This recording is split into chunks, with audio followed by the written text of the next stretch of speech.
Well, thank you for including me in your life, including Patty and me in your life. There are persons in this room that I've baptized, and persons in this room that I've confirmed. There are persons in this room that I have married, and there are persons in this room of which I've buried one of their loved ones. There are persons in this room that I've counseled. There are persons in this room who have counseled me, and who have encouraged me, and who have prayed for me, and have welcomed me in their home, and constantly reminded me that I am a beloved child of God. Because that has been our task too, to remind you that you are a beloved child of God, and that God is well pleased in you. I want to thank all the persons at Faith Community United Methodist Church who have made this day possible. There are lots of moving parts in this service. Lots of details to remember, lots of pieces to be connected with, lots of things to be engaged in, and especially I want to thank Bishop Palmer, who invited me to lunch one day.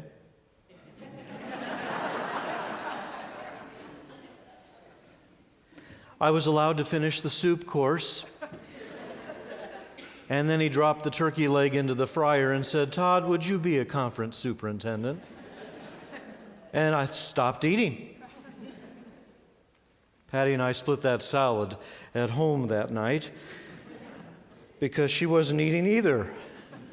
This is an awesome work that we've been called to do. I want to thank my family and all of my friends and colleagues in ministry who have been praying for us and who are engaged in our daily living and our common life together, and for the great peace that we have in our lives.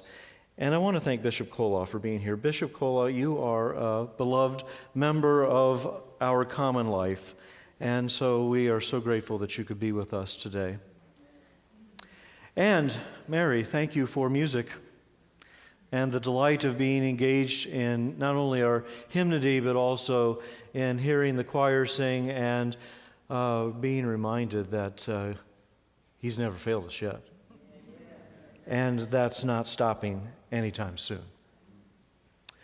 So today I want to talk about transparent faith, because we need it. You can't ever ask anyone to have a relationship with Jesus Christ if you're not first willing to have a relationship with them. The promise and power of ministry is always engaged in the piece of deep relational work.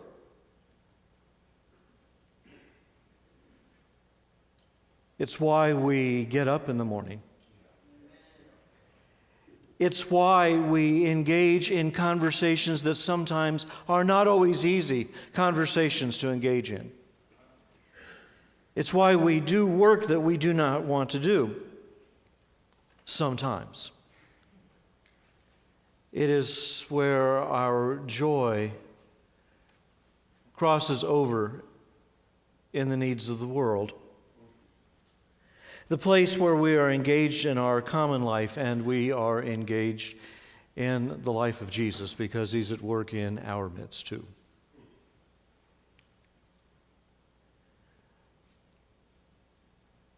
This icon from the 12th century reminds us of the Transfiguration story, which is the story that precedes the one that Bishop Kola read for us just a few moments ago.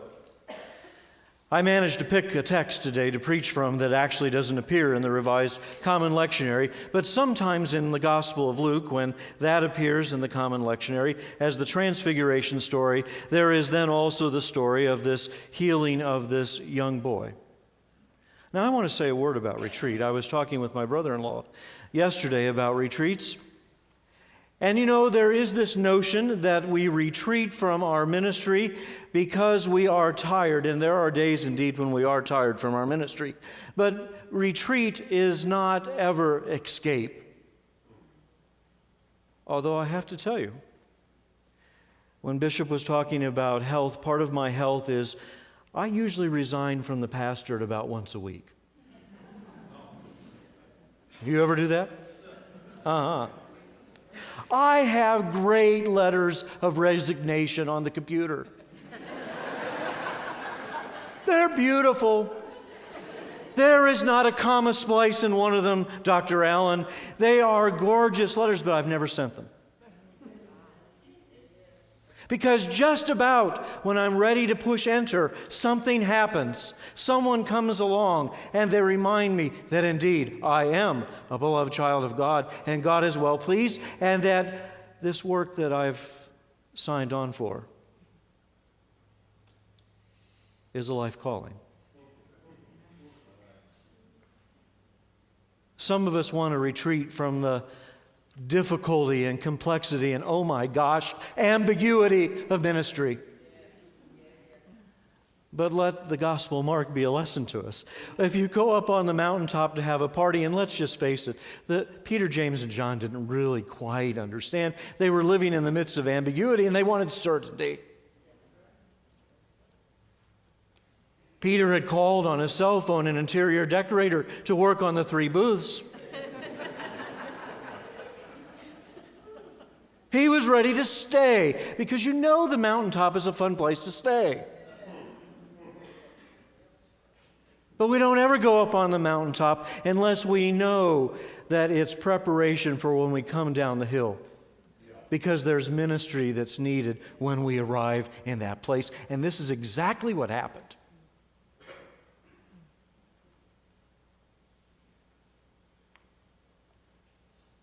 The disciples are embroiled in a conversation with a man who brought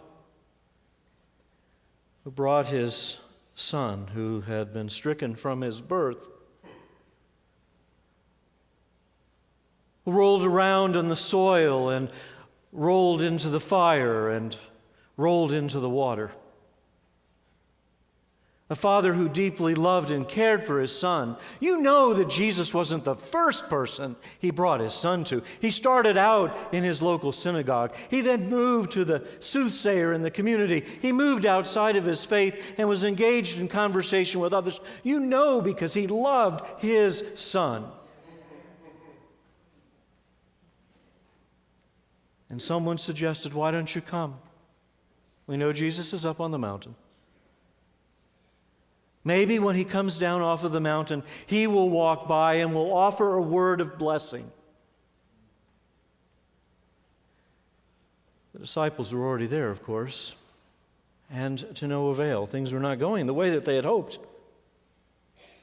And so Jesus comes, ascertains what was happening in the situation, and he begins to move towards the young boy. There is this moment of Scripture where the tape goes silent. But you know full well that Jesus and the Father locked eyes, and who knows for how long. But they lock eyes. And the Father says, I believe. Help my unbelief. This is my favorite character in the Bible. He is so transparent in his faith. It is a real faith that you can grasp hold of. Because isn't this true of you? Haven't there been times in your life where you said, I believe, because it looked like the thing to do? But on the inside, you know you had stopped believing. I've been there. I've been there. And Jesus comes and offers a word. Now, there's something else that's really important in this story to grasp hold of. And that is something about the nature of first century culture and practice. Most stories identify this child as the child with a demon. Now, I don't know if you've noticed this about other stories in the Scriptures, but anytime someone doesn't really understand what's going on, they give it a name. They give it a name so they can have some understanding of whatever it is, because it's not understood.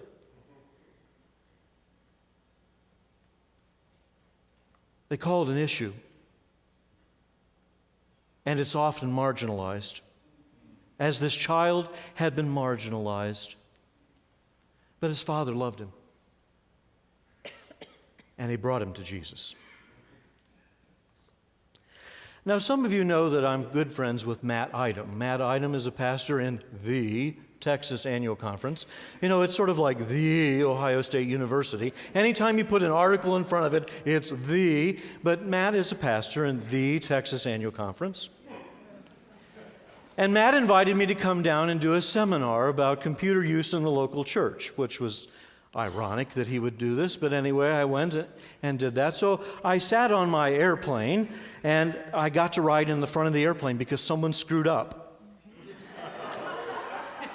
And it was really great. So I'm sitting in my seat, and a nice young woman comes and sits down next to me, and we begin to engage in a little small talk. And of course, small talk always leads to, what do you do for a living? And I really don't like to tell people what I do for a living because they stop treating me like a person. So I said, I'm a helping person. I'm a helping person. And she goes, Bishop, you're like this. She goes, well, what kind of a helping person are you? And so I made up another story. Because I could. And she says, no, what do you really do? And I said, well, I'm a United Methodist pastor, and I'm the associate pastor at Trinity United Methodist Church. She says, wow, I've always wanted to meet a minister.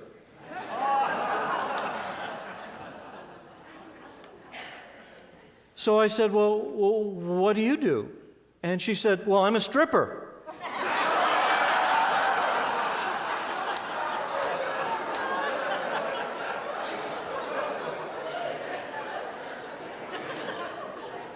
There was that moment of pause.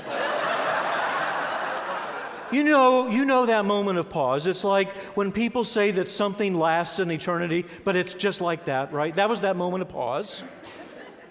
And I thought, gee, I wonder if she hates telling people as much as I do what she does.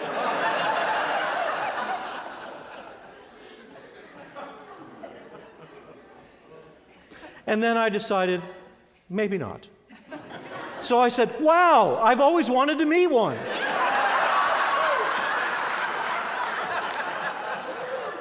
We spent the rest of that flight. I'm not out of a job now, am I? No. We spent the rest of that flight talking about faith and practice. I believe. Help my unbelief.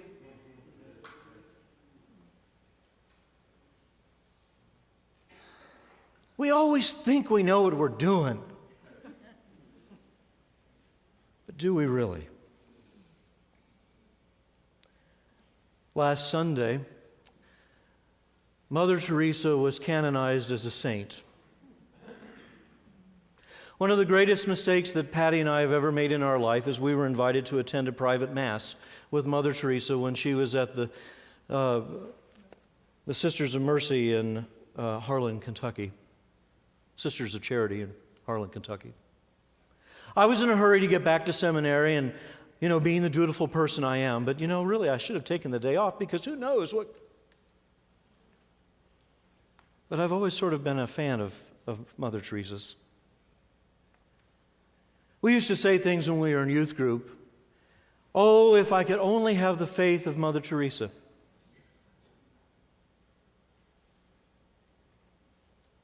When we would be asked, who do you think is a great faithful person in our culture and in our time, her name would come up. But then in 2007, a few years after her death, a book was published, Be Thou My Light, where Teresa's confessor published excerpts of their conversations about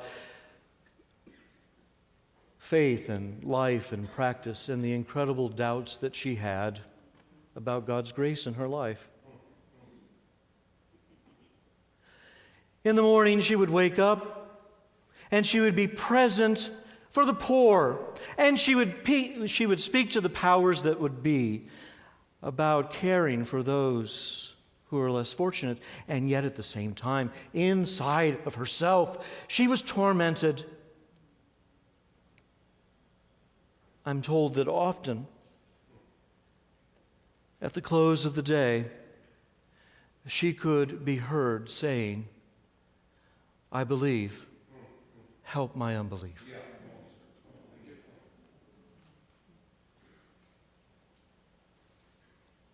A lot of you know that I like art. Michelangelo Merisi is one of my favorite artists. He's better known as Caravaggio. A couple of years ago, we took our confirmation class in Columbus to see this painting that you can see on the screen of Caravaggio's Ecce Homo. Behold the man. Only one of two places in the United States where this painting was being displayed. Caravaggio had a very difficult life. It ended short. He was 38 when he died.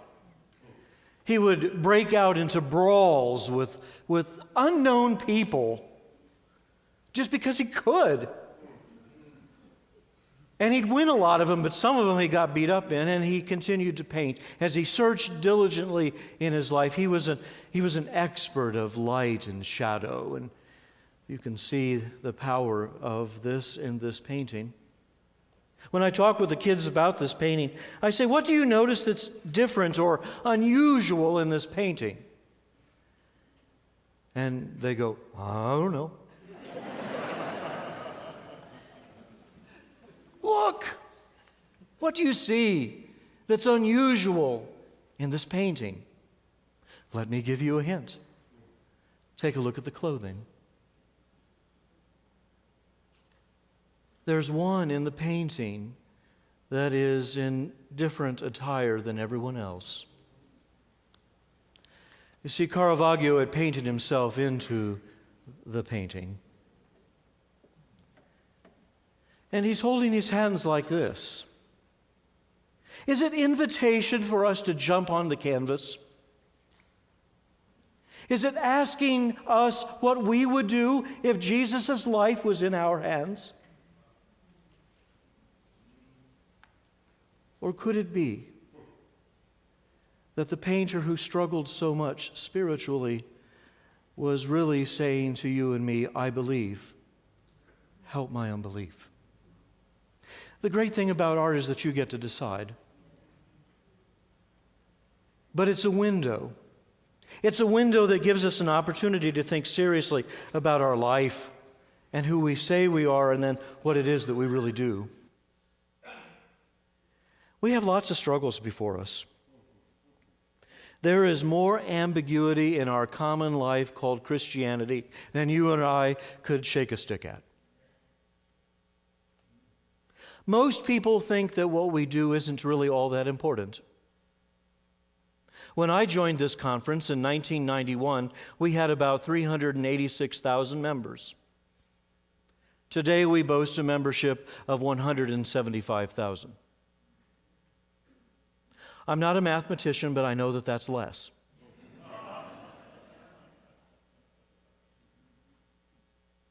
I believe. Help my unbelief. When the people who are betting in Las Vegas that the church is going to split and everyone thinks it's a done deal, we haven't heard God's voice yet. I believe. Help my unbelief. When there is tension between our rural churches and our urban churches, I believe. Help my unbelief. When there are churches in 2016 that still will not take a female pastor or a pastor of color, I believe. Help my unbelief. When there are churches that will spend so much time talking about carpet and air conditioning, when kids are starving in the neighborhood, I believe. Help my unbelief. When there are churches that have forgotten its central core mission, and there are people just around the corner shooting up on heroin. And you know what? It's in every neighborhood. It's been in every church that I've served in the last 10 years. We just moved here from Hilliard. Hilliard has a nickname. It's called H-Town, and it's not because of Hilliard. I believe. Help my unbelief.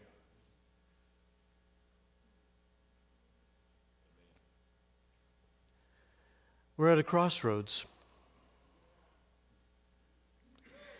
Will you be willing to do something that everyone else thinks is insignificant or unimportant? Will you take those baptismal vows and turn them into tangible, life-giving relationship? Will you be willing to see everyone seated at the table and not just some? Will you be willing to give up saying that this person or that person is an issue and call them beloved child of God?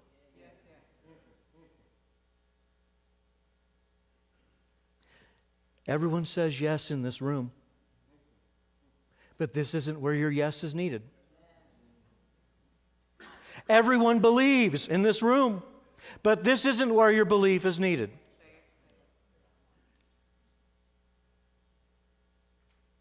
Everyone wants to make a difference when it's easy to say, I want to make a difference. But when we're called on, when you get invited to lunch by the bishop,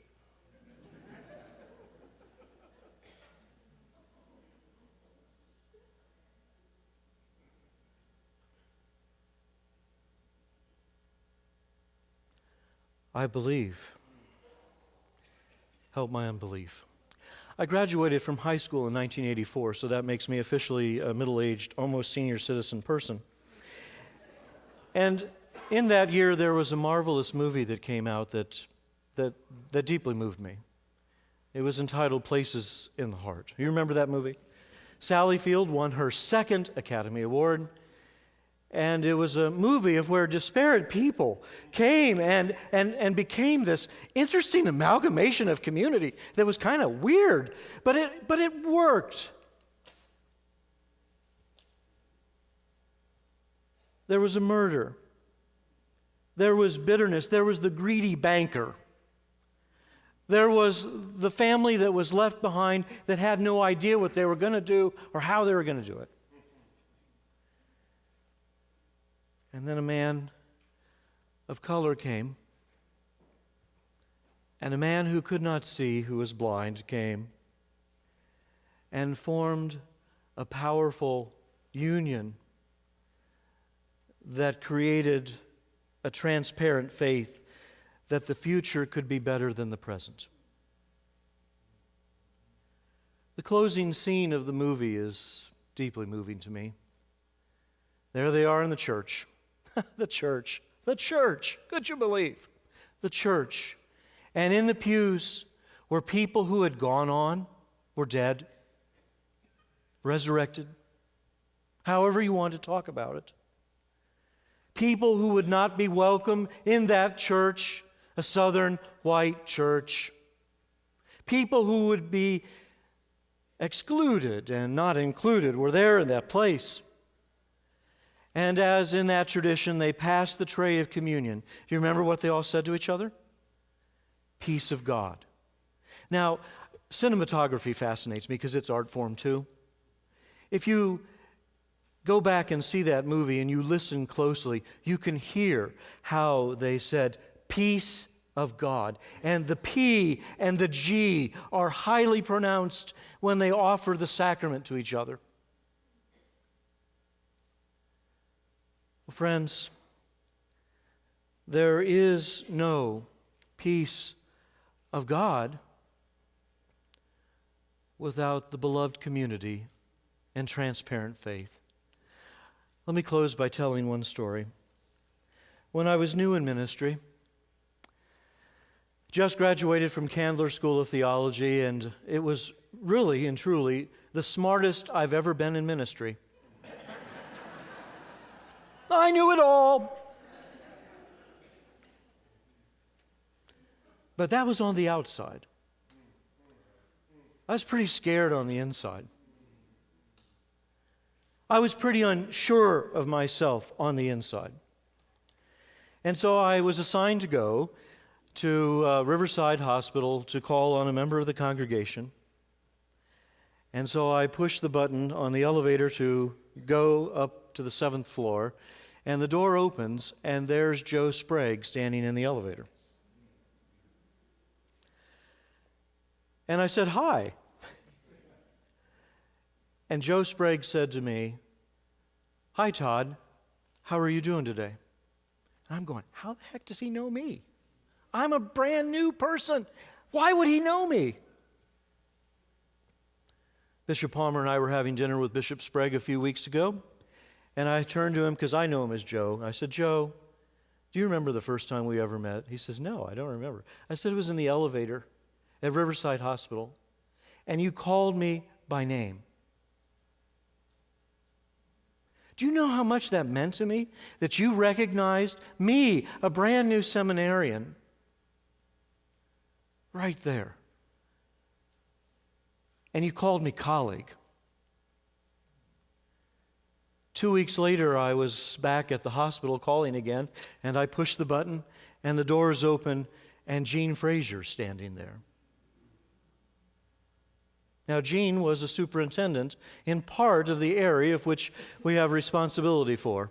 And Mary Jane is here, and she shared with us in the liturgy with the globe. Gene said, "Hi, young fella." You remember how he used to say that? "Hi, young fella."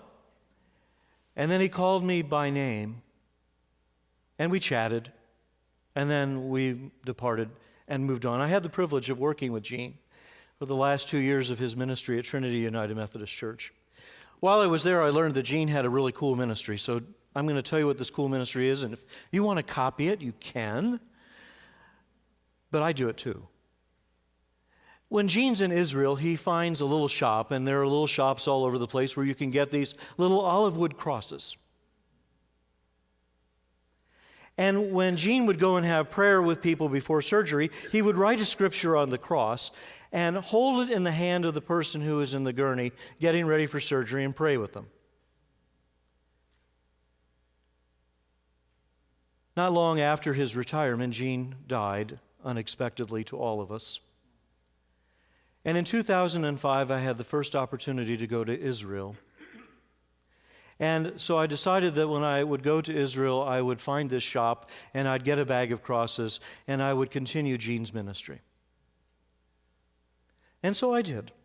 I bought the crosses. I'm sitting in the airport in Atlanta, getting ready to fly back from Atlanta to Columbus after transiting the Atlantic Ocean.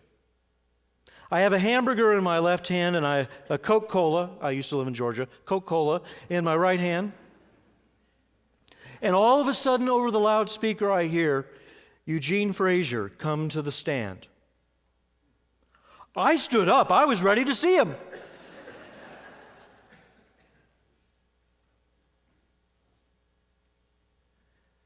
This is our family.